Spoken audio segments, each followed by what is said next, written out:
Hello, my name is Anthony. Welcome to the channel. On today's episode, it's just going to be a short how-to demonstration on resetting the oil service indicator on a 2018 Ford Explorer. We are located inside the vehicle with the key.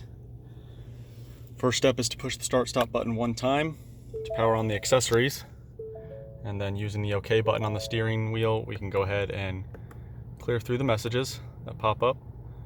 When you get to this menu, you're going to scroll to the left to get to the main menu and scroll down to settings, and then go to vehicle and scroll down to oil life reset. Hit OK, and then simply push and hold OK on the steering wheel